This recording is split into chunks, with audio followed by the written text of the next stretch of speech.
बोलो लक्ष्मी नारायण भगवान जी महाराज की जय। श्री विष्णु भगवान की कृपा से सारे भक्त स्वस्थ रहें, खुश रहें। जय श्री विष्णु भगवान जी महाराज। आज हम बात करते हैं कार्तिक महीने में स्नान करने की विधि।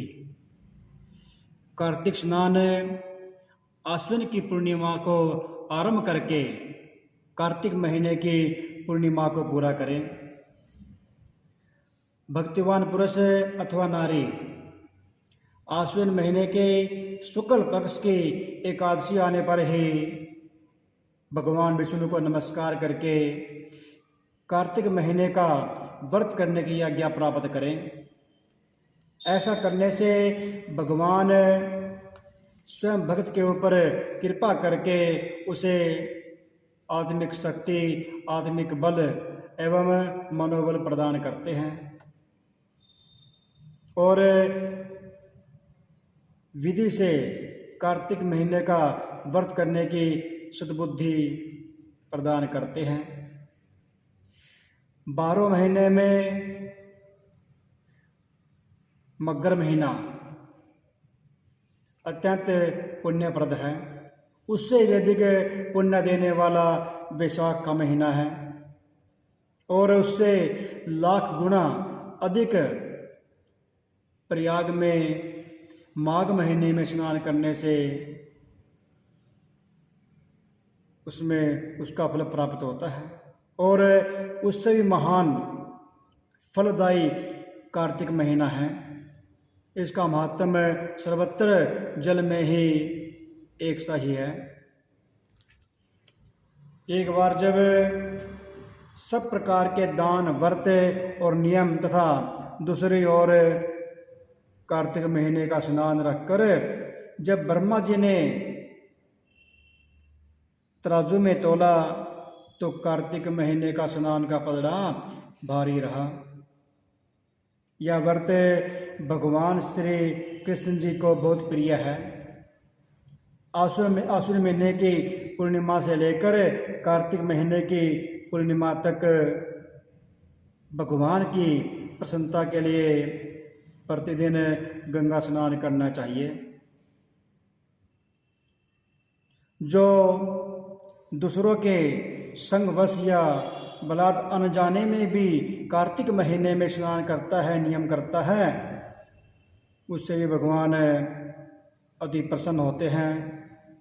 उसको कभी यम की यातना को नहीं देखना पड़ता है। कार्तिक महीने में तुलसी के पौधों के नीचे श्री राधा कृष्ण जी की मूर्ति का निष्काम भाव से पूजन करना चाहिए। तुलसी जी के अभाव में तुलसी जी या आंवले के वृक्ष के तले पूजा करनी चाहिए। स्नान करने का नियम यह है कि जब 2 घड़ी रात बाकी रहे तब तुलसी की मिट्टी, वस्त्र और कलश लेकर जलाशय या गंगा तट पर जाएं।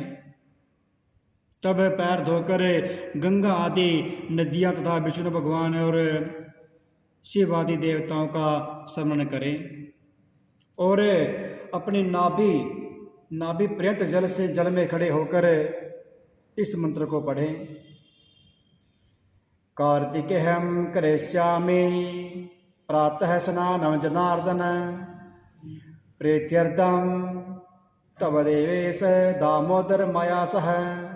अर्थात हे जनार्दन, हे देवेश्वर, लक्ष्मी सहित आपकी प्रसन्नता के लिए मैं कार्तिक महीने में प्रातः स्नान करूँगा। उसके बाद यह मंत्र पढ़ें। गृह्णार्द्य मया दत्तं राध्य सहितो हरे नमः कमलनाभाय नमस्ते जलैशिने नमस्तेऽस्तु हृषिकेश गृह्णार्द्य नमोस्तुते। अर्थात आप श्री राधा जी के संग मेरे दिए हुए इस अर्घ को स्वीकार करें। हे हरे, आप कमलनाभ को नमस्कार है। जल में स्नान करने वाले आप नारायण को नमस्कार है, यह अर्घ्य ग्रहण कीजिए, आपको बारंबार नमस्कार है। मनुष्य जिस तीर्थ में स्नान करे उसे गंगा का स्मरण अवश्य करना चाहिए, गंगा जी का ध्यान करना चाहिए, गंगा जी का सिमरन नाम लेना चाहिए। और स्नान करने के बाद नए वस्त्र बदलें और मस्तक पर तिलक लगाना चाहिए। स्नान जब कुछ रात बाकी रहे तभी स्नान किया जाए तो बहुत ही उत्तम है और भगवान विष्णु को पूर्ण रूप से संतुष्ट करने वाला है। सूर्योदय काल में किया गया स्नान मध्यम श्रेणी में आता है। जब तक कीर्ति का अस्त न हो तभी तक का स्नान उत्तम कहा गया है, अन्यथा बहुत विलंब कैसे किया गया स्नान कार्तिक स्नान की श्रेणी में नहीं आता है। स्नान का तत्व जानने वाले मुनीश्वरों ने